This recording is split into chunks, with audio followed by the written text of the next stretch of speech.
P ക്യാമ്പാവട്ടെ LDF ക്യാമ്പാവട്ടെ UDF ക്യാമ്പാവട്ടെ ആവേശത്തിന് തരിമ്പോലും കുറവില്ല. PV അൻവറിന് പോലും ആവേശത്തിന് കുറവില്ല. PV അൻവർ പറയുന്ന 75,000 വോട്ടുകൾ വാങ്ങി ഒന്നാം സ്ഥാനത്തെത്തുമെന്നും രണ്ടാം സ്ഥാനത്തുള്ള ആൾ പിടിക്കുന്ന വോട്ടിൻ്റെ എണ്ണം അറിഞ്ഞാൽ മാത്രമേ ഭൂരിപക്ഷം പറയാൻ കഴിയൂ എന്നടക്കമുള്ള കാര്യങ്ങൾ അത്രത്തോളം കോൺഫിഡൻസിൽ പറയുകയാണ് അവിടെ PV അൻവർ പോലും.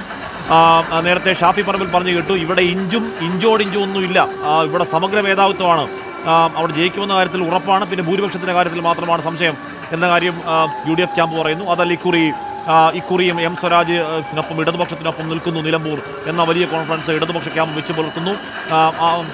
അവർ വെറുതെ വെച്ച് പുലർത്തുന്ന ആത്മവിശ്വാസമല്ല, അങ്ങനെ ആയ മതിയാവുകളുടെ ഇക്കുറി അവിടെ ഒരു തോൽവി അത് അചിന്ത്യമാണ്. LDFനും UDFനും അത് അചിന്ത്യമാണ് എന്ന് പറഞ്ഞാൽ വരാൻ പോകുന്ന നിയമസഭാ തെരഞ്ഞെടുപ്പിൽ, തദ്ദേശ തെരഞ്ഞെടുപ്പിൽ സാധാരണഗതിയിൽ ഒരു തെരഞ്ഞെടുപ്പിൻ്റെ മുഖത്ത് ഇത് സംസ്ഥാന സർക്കാരിൻ്റെ വിലയിരുത്തലാണെന്ന് ചോദിച്ചാൽ അവിടെയും ഇവിടെയും തൊടാതെ മറുപടിയാണ് നേതാക്കൾ പറയുന്നതെങ്കിൽ M സ്വരാജിനെ സ്ഥാനാർത്ഥിയായി പ്രഖ്യാപിച്ച ആദ്യ വാർത്താ സമ്മേളനത്തിൽ അദ്ദേഹം പറയുന്ന ആദ്യ കാര്യം മൂന്നാം പിണറായി സർക്കാരത്തിലേക്കുള്ള ആദ്യ വാതിൽ തുറക്കലാകും ഈ നിലമ്പൂർ എന്നുള്ളതാണ്. ഇത് ഭരണത്തിൻ്റെ വിലയിരുത്തലാണെന്ന് സ്ഥാനാർത്ഥി വളരെ ക്രിസ്റ്റൽ ക്ലിയറായി പറഞ്ഞ സാഹചര്യത്തിൽ അവിടെ പരാജയം ഉണ്ടാവുകയാണെങ്കിൽ ചോദ്യങ്ങളുണ്ടാകും. അതേപോലെ തന്നെയാണ് UDF ക്യാമ്പിനും അവിടെ ഈ 2 വർഷം ഭരണ തുടർച്ച എന്ന ചരിത്രത്തിൽ നിന്ന് മാറ്റി മൂന്നാം വട്ടവും ഭരണത്തിലേക്കെന്ന ചരിത്ര തുടർച്ച ഉണ്ടാവാതിരിക്കാൻ LDFനെ ഭരണത്തിൽ താഴേക്കിറക്കാൻ അവിടെ ജയം അനിവാര്യമാണ്.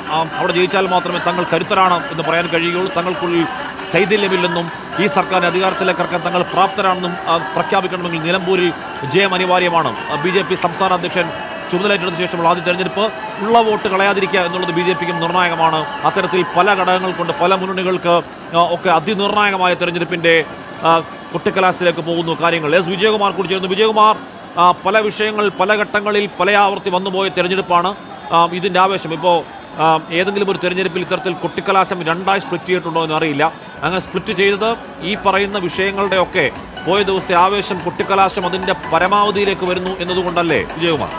ഹാഷ്മി സൂചിപ്പിച്ചതുപോലെ നിലമ്പൂരിൽ എത്ര കടുത്ത രാഷ്ട്രീയ പോരാട്ടമാണ് നടന്നത് അല്ലെങ്കിൽ നടക്കുന്നത് എന്നതിൻ്റെ നേർസാക്ഷ്യമാണ് നമ്മൾ നിലമ്പൂരിൻ്റെ വിവിധ മേഖലകളിൽ, ചെറിയ പട്ടണങ്ങളിലടക്കം അവിടെ നിന്നൊക്കെ കാണുന്ന ഈ ദൃശ്യങ്ങൾ. എല്ലായിടത്തും ഈ കലാശക്കൊട്ട് ഒരാഘോഷമാക്കി മാറ്റാൻ മുന്നണികളുടെ നേതാക്കളോടൊപ്പം പ്രവർത്തകരും അനുഭാവികളും ഒക്കെ ഇങ്ങനെ അണിനിരക്കുന്ന കാഴ്ചയാണ് നമ്മൾ എല്ലായിടത്തു നിന്നും കാണുന്നത്.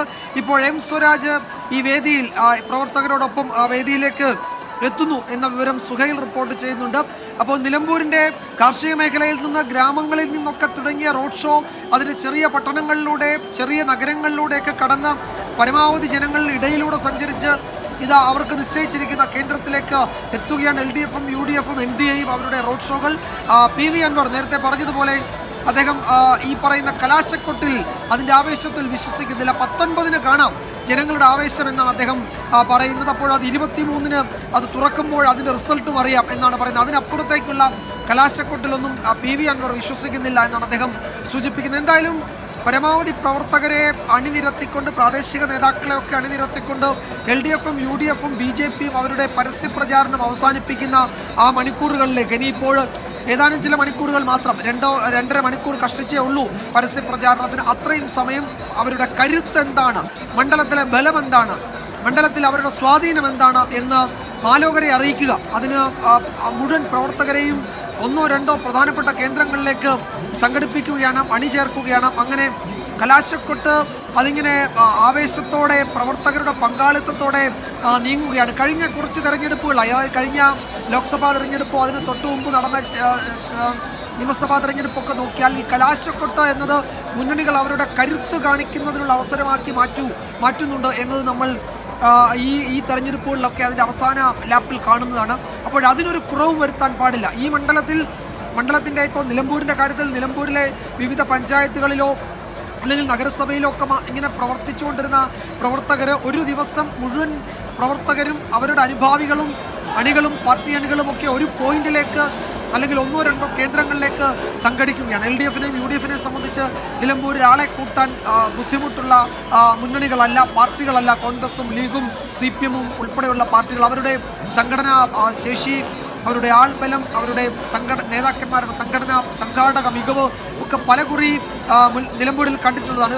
M സ്വരാജ് പ്രവർത്തകരുടെ ആവേശത്തിനിടയിലേക്ക് ഇതാ നിലമ്പൂരിലെ പരസ്യ പ്രചാരണം അവസാനിപ്പിക്കുന്ന വേദിയിലേക്ക് വന്നുകൊണ്ടിരിക്കുകയാണ്. ആ ആ ദൃശ്യങ്ങളാണ് നമ്മൾ കാണുന്നത്. അപ്പോൾ സ്ഥാനാർത്ഥികളും ആ വേദിയിലേക്ക് എത്തുന്നതോടെ പ്രവർത്തകരുടെ വലിയ ആവേശം അത് നമ്മൾ കാണുന്നുണ്ട്. ഒരു ചുവപ്പ് കടൽ എന്ന മട്ടിലാണത് എം സ്വരാജിന് പിന്നിൽ ഒരു മനുഷ്യ സമുദ്രം അണിനിരക്കുന്നത് നമ്മൾ കണ്ടു. അപ്പുറത്ത് ആര്യാടൻ ഷൗക്കത്തിന് പിന്നിൽ ഇതാ നോക്കൂ, ആര്യാടൻ ഷൗക്കത്ത് മുന്നിൽ നിന്ന് നയിച്ച് അങ്ങ് പിറകിൽ കാണാം ഒരു ജനസാഗരം ആര്യാടൻ ഷൗക്കത്തിന് പിന്നാലെ നിലമ്പൂരിലേക്ക് വരുന്നത്. അപ്പോൾ സ്വരാജിന് പിന്നിൽ ഒരു ചെങ്കടൽ, ആര്യാടൻ ഷൗക്കത്തിന് പിന്നിൽ ജനസമുദ്രം. അങ്ങനെ രണ്ട് മുന്നണികളും അവരുടെ പ്രവർത്തകരെ, അണികളെ, അനുഭാവികളെ ആ വേദിയിലേക്ക് കൊണ്ടുവരികയാണ്.